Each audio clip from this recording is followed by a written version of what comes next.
Assalamualaikum warahmatullahi wabarakatuh, sahabat-sahabat semua. Semoga kita selalu dalam inayah dan rahmat Allah Subhanahu wa Ta'ala. Pada kesempatan ini, Jejak Kiai akan menceritakan kisah Imam Syafi'i. Nama lengkap dari Imam Asy-Syafi'i adalah Muhammad bin Idris bin Al-Abbas bin Utsman bin Syafi'i bin As-Saib bin Ubaid bin Abdu Yazid bin Hashim bin Al-Muttalib bin Abdi Manaf bin Qusay bin Kilab bin Murrah bin Ka'ab bin Luwai bin Galib, Abu Abdillah Al-Quraisy Asy-Syafi'i Al-Maliki, keluarga dekat Rasulullah dan putra pamannya. Al-Muttalib adalah saudara Hashim, ayah dari Abdul Muttalib, kakek Rasulullah. Dan kakek Imam Asy-Syafi'i bertemu nasabnya pada Abdi Manaf bin Qusay, kakek Rasulullah. Idris, ayah Asy-Syafi'i, tinggal di tanah Hijaz. Ia adalah keturunan Arab dari kabilah Quraisy. Kemudian ibunya yang bernama Fatimah Al-Asdiyah adalah berasal dari salah satu kabilah di Yaman, yang hidup dan menetap di Hijaz. Semenjak kecil Fatimah merupakan gadis yang banyak beribadah, memegang agamanya dengan kuat dan sangat taat dengan Tuhannya. Dia dikenal cerdas dan mengetahui seluk-beluk Al-Quran dan As-Sunnah, baik usul maupun furu. Imam An-Nawawi berkata, Imam Asy-Syafi'i adalah Quraisy, berasal dari suku Quraisy, dan Muttalib, keturunan Muttalib, berdasarkan ijma para ahli riwayat dari semua golongan, sementara ibunya berasal dari suku Asdiyah. Imam Asy-Syafi'i dinisbahkan kepada kakeknya yang bernama Syafi'i bin As-Saib, seorang sahabat kecil, yang sempat bertemu dengan Rasulullah ketika masih muda. Imam Syafi'i lahir di Gaza, Palestina tahun 150 Hijriah, 767 Masehi.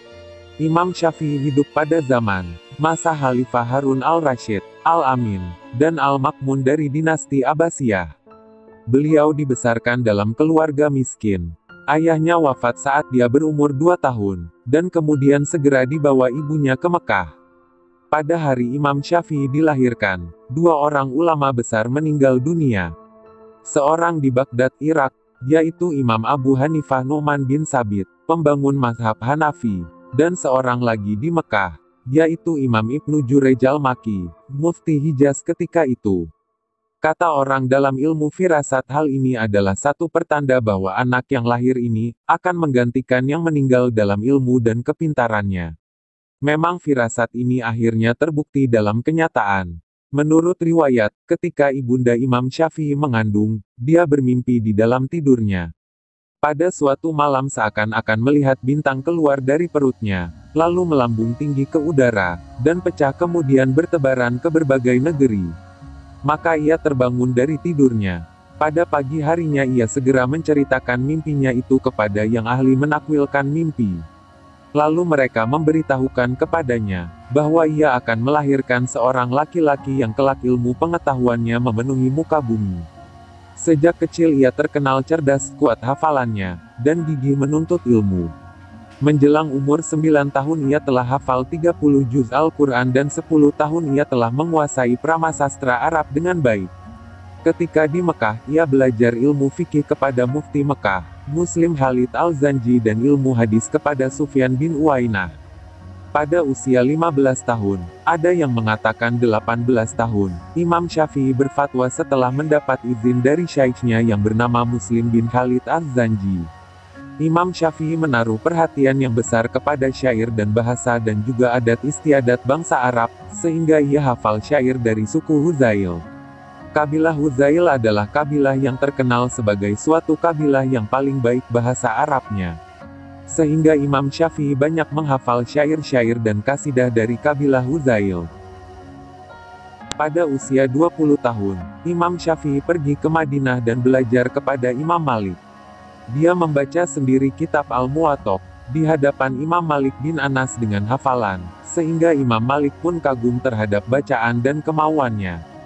Kemudian tahun 195 Hijriah, beliau pergi ke Baghdad dan belajar kepada Muhammad bin Al-Hasan Asy-Syaibani, murid Abu Hanifah, selama 2 tahun. Setelah itu beliau kembali ke Mekah, dan kembali lagi ke Baghdad dan menetap di sana selama beberapa bulan. Kemudian pada tahun itu juga, ia pergi ke Mesir, dan menetap di sana sampai wafat pada tanggal 29 Rajab tahun 204 Hijriah. Oleh sebab itu, pada diri Imam Syafi'i terhimpun pengetahuan fikih ashab al-hadis dari Imam Malik, dan fikih ashab ar-rayu dari Abu Hanifah. Mengenai kemasyhuran Imam Syafi'i dalam bidang keilmuan, hal ini memang sudah pernah diprediksi oleh Rasulullah, sejak dahulu dalam salah satu sabdanya. Semoga Allah memberi petunjuk pada suku Quraisy, karena sesungguhnya orang paling alim dari suku mereka akan memenuhi bumi karena ilmunya. Hadits riwayat Imam Ahmad. Selain itu, sebagai imam mazhab besar, beliau tentu banyak sekali mewariskan karangan-karangan fikih yang menjadi dasar perkembangan mazhabnya. Di antara yang paling terkenal adalah kitab Al-Um dan Ar-Risalah. Keduanya merupakan kitab induk dari mazhab Syafi'i. Dalam kitab Sadat Ad-Darain, Syekh Yusuf An-Nabhani menuturkan sebuah cerita unik mengenai satu hal yang menyebabkan Imam Syafi'i diampuni segala dosanya. Hal tersebut berkaitan dengan salah satu tulisan dalam salah satu kitabnya. Cerita ini diriwayatkan oleh Abdullah bin Hakam. Suatu malam ia secara tidak sengaja dalam mimpinya melihat Imam Syafi'i. Dalam mimpinya itu ia bertanya pada Imam Syafi'i, "Apa yang Anda rasakan setelah wafat wahai Imam Syafi'i?" "Allah begitu pemurah kepadaku hingga seluruh dosa-dosaku telah diampuni oleh Allah," jawab Imam Syafi'i dengan tersenyum bahagia. "Apa yang membuatmu mendapatkan kemuliaan seperti itu wahai Imam Syafi'i?" "Hal ini berkat solawat yang pernah aku tulis dalam kitabku yang berjudul Ar-Risalah." Ia pun penasaran, seperti apa kalimat solawat yang ditulis Imam Syafi'i, sehingga ia mendapat kemuliaan seperti itu. Belum sempat ia mengutarakan rasa penasaran itu Imam Syafi'i menimpali, "Wa shollallahu ala Muhammadin adada mazakarohu az-zakirun, wa ghafala an zikrihil ghafilun." Semoga solawat Allah senantiasa tercurahkan pada Nabi Muhammad sebanyak hitungan zikir, orang-orang yang ingat menyebutnya, dan orang-orang yang lalai lupa untuk menyebutnya. Sigot kalimat inilah pada kemudian hari banyak dipakai dan diadopsi para ulama dalam doa-doa mereka. Karena melihat sejarah dan fadilah dari solawat yang begitu agung ini. Salah satu keistimewaan Imam Syafi'i adalah perjalanan keilmuannya yang sangat kaya dan panjang, bahkan Imam Syafi'i telah menyelesaikan hafalan Al-Quran sebelum genap berusia 7 tahun. Di usia yang masih muda Imam Syafi'i sudah menghasilkan karya besar pemikiran di bidang usul fikih dengan menulis kitab yang berjudul Ar-Risalah. Kealiman Imam Syafi'i menjadikannya sosok idola masyarakat di sekitarnya semasa beliau hidup. Ada satu cerita unik yang dituturkan oleh Gus Baha dalam sebuah pengajian. Pernah suatu ketika Imam Syafi'i diundang seseorang untuk mendoakan mayit keluarganya yang baru saja meninggal. Dan beliau tentu saja menyanggupi untuk menghadiri undangan tersebut. Akan tetapi ketika tiba giliran beliau mendoakan si mayit, doanya hanya singkat dan terdengar sangat tidak lazim. "Ya Allah, Engkau itu tetap menjadi Tuhan meskipun tidak menyiksa mayit orang ini. Jadi menyiksa orang ini tidak menjadi kebutuhan Engkau. Kalau tidak kebutuhan Engkau ya tidak usah dilakukan ya Allah." Begitu saja doanya. Terus beliau langsung pulang, tutur Gus Baha. Terang saja sekeluarga mayit itu menggerutu, kok doanya seperti itu saja. Akan tetapi sekeluarga itu kemudian bermimpi, jika si mayit tersebut telah diampuni dosanya sebab doanya Imam Syafi'i itu. Gus Baha kemudian menjelaskan, doa unik tersebut tidak untuk ditiru, haram, pungkas Gus Baha sambil tersenyum. Dikisahkan, Imam Malik yang merupakan guru dari Imam Syafi'i tengah berada di majelisnya. Selayaknya guru dan murid, keduanya sering kali menyampaikan pendapat hingga berdebat. Pada suatu hari, Imam Malik menyampaikan bahwa rezeki sudah diatur oleh Allah. Ia dapat datang tanpa sebab, dan manusia cukup bertawakal dengan benar, lalu Allah akan memberinya rezeki. Lakukan yang menjadi bagianmu, selanjutnya biarkan Allah mengurus lainnya, ujar Imam Malik. Bukan tanpa landasan, pendapat Imam Malik tersebut berdasarkan hadits Rasulullah berikut ini. Andai kalian bertawakal kepada Allah sebenar-benarnya tawakal, niscaya Allah akan berikan rezeki kepada kalian, sebagaimana Dia memberikan rezeki kepada burung yang pergi dalam keadaan lapar, lalu pulang dalam keadaan kenyang. Hadits riwayat Imam Ahmad. Namun ternyata Imam Syafi'i memiliki pendapat lain. Menurutnya seandainya burung tersebut tidak keluar dari sarang, niscaya ia tidak akan mendapat rezeki. Baginya, untuk mendapat rezeki, dibutuhkan usaha dan kerja keras. Bukan datang sendiri, tapi harus dicari. Wahai guru, seandainya seekor burung tidak keluar dari sarangnya, bagaimana mungkin ia akan mendapatkan rezeki? Demikian sanggahan Imam Syafi'i. Keduanya tetap pada pendapat masing-masing. Tapi tak nampak rasa kesal dan benci satu sama lain, karena perbedaan pandangan tersebut. Hingga pada suatu hari, Imam Syafi'i berjalan-jalan, ia melihat sekelompok orang tengah memanen buah anggur. Tanpa diminta, Imam Syafi'i berinisiatif membantu mereka. Setelah selesai, ia diberikan beberapa ikat anggur sebagai imbalan. Kejadian ini mengingatkan Imam Syafi'i tentang pendapatnya seputar rezeki. Pendapatnya terbukti dengan dirinya yang berinisiatif membantu sekelompok orang tadi. Jika ia tidak berusaha membantu, tentu ia tidak akan mendapat beberapa ikat anggur. Imam Syafi'i senang bukan main. Ia lantas bergegas menemui sang guru, hendak membenarkan pendapatnya tersebut. Kemudian dijumpainya Imam Malik yang tengah duduk santai. Sambil menaruh seluruh anggur yang didapatnya, ia menceritakan kisahnya barusan. Seandainya saya tidak keluar pondok dan melakukan sesuatu, tentu saja anggur itu tidak akan pernah sampai di tangan saya, ujar Imam Syafi'i. Mendengar ujaran tersebut, Imam Malik hanya tersenyum. Ia kemudian menimpali, seharian ini aku tidak keluar pondok dan hanya mengambil tugas sebagai guru, dan sedikit membayangkan alangkah nikmatnya jika di hari yang panas ini, aku bisa menikmati anggur. Tiba-tiba engkau datang sambil membawa anggur untukku. Bukankah ini juga bagian dari rezeki yang datang tanpa sebab? Cukuplah dengan tawakal yang benar, niscaya Allah akan memberikan rezeki. Lakukan yang menjadi bagianmu, selanjutnya biarkan Allah yang mengurus lainnya, tambah Imam Malik. Keduanya lantas tertawa bersama, masing-masing Imam Malik dan Imam Syafi'i dapat membuktikan pendapatnya. Dikisahkan, sebelum tiba di Mesir, Imam Asy-Syafi'i sudah lama mendengar ketokohan ulama perempuan yang beliau juga cicit Rasulullah, yaitu Sayyidah Nafisah, dan bahwa banyak ulama yang datang ke rumahnya, untuk mendengarkan pengajian dan ceramahnya. Asy-Syafi'i datang ke kota ini 5 tahun sesudah Sayyidah Nafisah. Beberapa waktu kemudian, Asy-Syafi'i meminta bertemu dengannya di rumahnya. Sayyidah Nafisah menyambutnya dengan seluruh kehangatan dan kegembiraan. Perjumpaan itu dilanjutkan dengan pertemuan-pertemuan yang sering. Masing-masing saling mengagumi tingkat kesarjanaan dan intelektualitasnya. Bila Asy-Syafi'i berangkat untuk mengajar di masjidnya di Fustat, ia mampir ke rumahnya. Begitu juga ketika pulang kembali ke rumahnya. Dikabarkan bahwa Asy-Syafi'i adalah ulama yang paling sering bersama Sayyidah Nafisah dan mengaji kepadanya. Justru dalam status Imam Asy-Syafi'i sebagai tokoh besar dalam bidang usul al-fiqh dan fikih. Kita tahu bahwa sebelum datang ke Mesir, Imam Asy-Syafi'i sudah terlebih dahulu terkenal dan harum namanya di Baghdad. Fatwa-fatwa Imam Asy-Syafi'i di Baghdad dikenal sebagai Qaul Qadim, sedangkan fatwa beliau di Kairo dikategorikan sebagai Qaul Jadid. Pada Ramadan, Asy-Syafi'i juga sering salat tarawih bersama Sayyidah Nafisah di masjid ulama perempuan ini. Begitulah kedekatan kedua orang hebat ini. Manakala Imam Asy-Syafi'i sakit, ia mengutus sahabatnya untuk meminta Sayyidah Nafisah mendoakan bagi kesembuhannya. Begitu sahabatnya kembali, sang imam tampak sudah sembuh.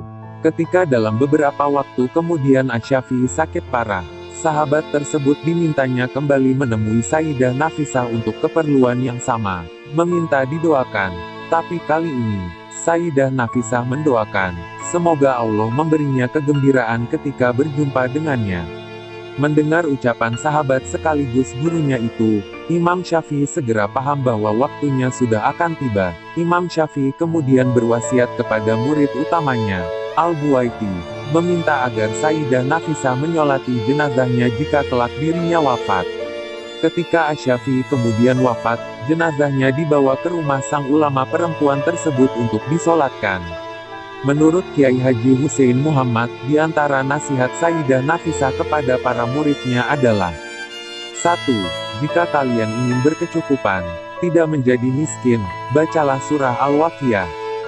2. Jika kalian ingin tetap dalam keimanan Islam, bacalah surah Al-Mulk. 3. Jika kalian ingin tidak kehausan pada hari dikumpulkan di akhirat, bacalah surah Al-Fatihah. 4. Jika kalian ingin minum air telaga Nabi di akhirat, maka bacalah surah Al-Kautsar. Sayyidah Nafisah adalah fakta sejarah bahwa seorang perempuan bisa menjadi seorang ulama tersohor, bahkan menjadi guru bagi seorang Imam Syafi'i. Dikisahkan lagi, bahwasanya Imam Syafi'i suatu hari menziarahi Imam Ahmad bin Hanbal di rumahnya. Beliau berdua makan malam bersama, kemudian Imam Syafi'i tidur di kamar yang sudah disiapkan. Di pagi harinya putri Imam Ahmad bin Hanbal bertanya kepada ayahnya, "Wahai ayah, mohon maaf, apa beliau itu Imam Syafi'i yang ayah sering memujinya?" Imam Ahmad menjawab, "Betul wahai putriku. Ada apa?" "Maaf ayah, aku perhatikan darinya 3 perkara. Pertama, saat kami hidangkan makan malam, beliau makan sangat banyak sekali. Ketika beliau masuk kamar, beliau tidak bangun lagi untuk bangun malam. Ketika subuh tiba, beliau tidak wudhu untuk sholat dan langsung sholat tanpa berwudhu dulu." Maka Imam Ahmad mengutarakan 3 hal itu kepada Imam Syafi'i dan didengarkan juga oleh putri Imam Ahmad. Maka Imam Syafi'i menjawab, "Wahai Ahmad, aku makan banyak karena aku tahu makananmu dari yang halal, dan engkau adalah orang yang dermawan. Sedangkan makanan orang yang dermawan adalah obat, dan makanan orang pelit adalah penyakit, maka aku makan bukanlah untuk kenyang, tapi untuk berobat dengan perantara makananmu itu. Dan semalam aku tidak bangun malam, karena ketika aku meletakkan kepalaku untuk tidur, tampaklah di hadapanku lembaran-lembaran Al-Quran dan Sunnah. Maka aku dianugerahi oleh Allah dapat menyelesaikan masalah sebanyak 72 masalah dalam ilmu fikih, yang aku berharap dapat membawa manfaat untuk kaum muslimin. Maka aku tidak ada kesempatan untuk sholat malam. Adapun aku tidak berwudu dulu untuk sholat subuh berjamaah. Maka sungguh kedua mataku tadi malam sama sekali tidak tidur. Semalaman penuh aku terjaga. Maka aku sholat subuh dengan kalian masih menggunakan wudu isya." Dikisahkan dari kitab Anisul Mukminin. Di antara karya Imam Syafi'i adalah Al-Um, Ar-Risalah, Al-Imla, As-Soghir, Al-Amali Al-Kubro, Mukhtasar Ar-Robi, Mukhtasar Al-Mudhani, Mukhtasar Al-Buwaiti, Kitab Al-Jizyah, dan lain-lain. Ujian ulama kepada Imam Syafi'i. Ketika ditanya tentang Imam Syafi'i, Imam Ahmad bin Hanbal berkata, "Sungguh Allah telah menganugerahkannya kepada kita. Sebelum ini kita telah belajar dari orang-orang yang berpendapat dengan akalnya. Kita tulis kitab mereka, sehingga Asy-Syafi'i berada di tengah-tengah kita dan mendengar ucapannya. Kita akan segera tahu bahwa dia adalah orang paling pandai. Kami telah bergaul bersamanya selama beberapa hari, kami tidak menyaksikan pada dirinya kecuali kebaikan." Ahli hadis Imam Abu Dawud berkata, Asy-Syafi'i merupakan sosok yang membawa obor bagi para pembawa dan periwayat hadis. Siapapun yang berpegang pada keterangan dan penjelasannya, maka ucapannya akan menjadi referensi. Al-Hasan bin Muhammad Az-Zafarani, seorang ulama hadis Irak, mengatakan, pada awalnya para ahli hadis tertidur, lalu datang Asy-Syafi'i untuk membangunkannya. Imam Syafi'i wafat pada bulan Rajab tahun 204 Hijriah pada umur 54 tahun. Beliau wafat ketika sedang berada di Mesir. Beliau dimandikan oleh wali Mesir, yaitu Muhammad bin As-Suri bin Al-Hakam.